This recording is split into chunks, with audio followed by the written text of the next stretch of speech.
برطانیہ کا ایک بہت بڑا ڈاکٹر جو سائلنٹ کلر تھا کس طرح فون کال سے گرفتار کیا گیا۔ جب اسے گرفتار کیا گیا تو وہ اس وقت بھی یہی کہتا رہا کہ کوئی اس کا بال دیکھا نہیں کر سکتا، مگر ان تمام چالاکیوں کے باوجود ایک چھوٹی سی غلطی پر پکڑ گیا۔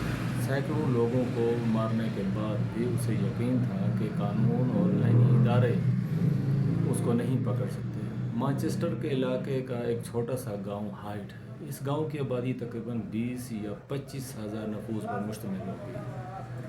وہاں کیتھرین نامی خاتون میر لگ بھگ کوئی 75 سال کی عمر میں وفات پا گئیں، لیکن اس عمر میں کسی کو کیا شک کرنا تھا کہ وہ نیچرل وفات ہوئی تھی۔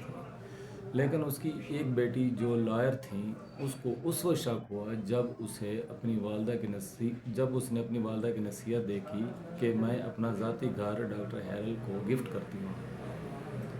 اس لائر کو شک گزرا کہ میری والدہ اس طرح وصیت نہیں کر سکتی، کیونکہ اسے بچپن کی وہ سب باتیں یاد آ رہی تھیں کہ ان کے والدین نے کتنی مشکل سے یہ گھر خریدا اور بنوایا تھا۔ جب ان کے پاس دولت آ گئی تھی تو ان کے والدین نے 2 گھر بنوائے تھے۔ بس یہی شک اس کا یقین میں بدل گیا کہ آہستہ آہستہ بدل رہا تھا کہ ان کی والدہ نے اگر دینے تھے تو دونوں مکان ٹرسٹ کرتی ہیں۔ شاید جس نے یہ تحریر وصیت لکھی تھی اس کو دوسرے مکان کے بارے میں علم نہ تھا۔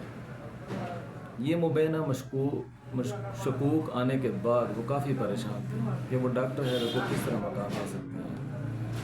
1998 میں ایک قتل کے مقدمے میں ڈاکٹر ہیرل کو تفتیش کے لیے گرفتار کیا گیا۔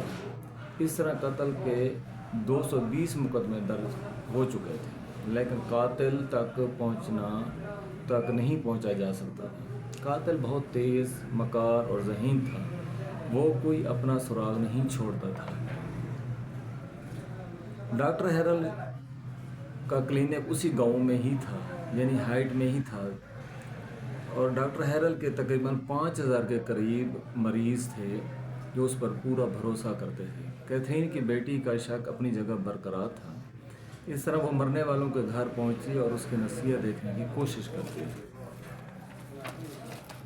کئی ایک تحریر اس طرح سے مماثل رکھتی تھی۔ ادھر پولیس کی رپورٹس کچھ اس طرح بتا رہی تھی کہ ڈاکٹر ہیرل کے مریضوں کی اموات دوسرے ڈاکٹرز کے مقابلے میں بہت زیادہ ہے، اور پولیس نے یہ بھی انکشاف کیا کہ مرنے والوں میں زیادہ تر خواتین ہوتی ہیں۔ لیکن اس سب کے باوجود ڈاکٹر ہیرل پر نہ پولیس کو کوئی شبہ تھا، نہ وہ یہ کرنا چاہتے تھے، کیونکہ ہیرل اس گاؤں میں بہت عزت دار، باوقار، بہت اثر رسوخ والے اور پیسے دار انسان تھے۔ بس وہ ایسے ہی رینڈم ان کو شامل تفتیش کر لیا گیا تھا۔ ڈاکٹر ہیرل یہ سب کچھ کیوں کرتے تھے؟ کیا ڈاکٹر ہیرل دولت جائیداد کی خاطر کرتے تھے، یا انہیں یہ شوق تھا کہ وہ لوگوں کو، خاص کر ان لوگوں کو جو بوڑھے ہوتے، جو گھر میں اکیلے رہتے، یا جن کی اولادیں نہ تھیں، یا جن کی اولادیں باہر کسی دوسرے ملک یا شہر میں جاب یا کاروبار کرتی تھیں، انہیں قتل کر دیتے تھے؟ انہیں ایک دن مرنا ہی تو ہے، ان کو چلتے پھرتے اچانک موت دے دی جاتی۔ ڈاکٹر ہیرل یہی کہتے تھے۔ اصل میں ڈاکٹر ہیرل مارفین کا خود بھی نشہ کرتے تھے، خود بہت بڑے عادی تھے۔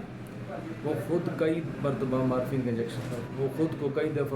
انجیکشن لگاتے تھے، اور یہی تجربہ اس نے اپنے مریضوں پر آزمانا شروع کیا۔ جب ایک مریض کی موت واقع ہوئی مارفین سے تو اس سے ورثاء نے کوئی پوچھ گچھ نہ کی، معاملہ چپ سادھ گیا۔ اس طرح وہ آگے بڑھتا گیا اور 220 لوگوں کو اس نے قتل کیا مارفین کے ذریعے سے۔ پولیس کی تفتیش کے دوران جب مریضوں کے فائل دیکھے گئے، جس مریض کی موت واقع ہوئی اس میں مارفین کا لازمی ذکر ہوتا تھا۔ جس مریض کو بھی پرسکرپشن دیکھتے اس میں مارفین کا ذکر لازمی ہوتا۔ پولیس نے لوگوں کی مدد سے مردے نکال کا ٹیسٹ کیے تو پتہ چلا کہ سب کی موت مارفین سے ہی ہوئی ہے۔ اس طرح ڈاکٹر ہیرل کو گرفتار کر لیا اور ان کو سزا ہو گئی۔ آخرکار ڈاکٹر ہیرل نے خودکشی کر لی اور وہ مر گیا۔ اس طرح قاتل اپنے انجام کو پہنچا۔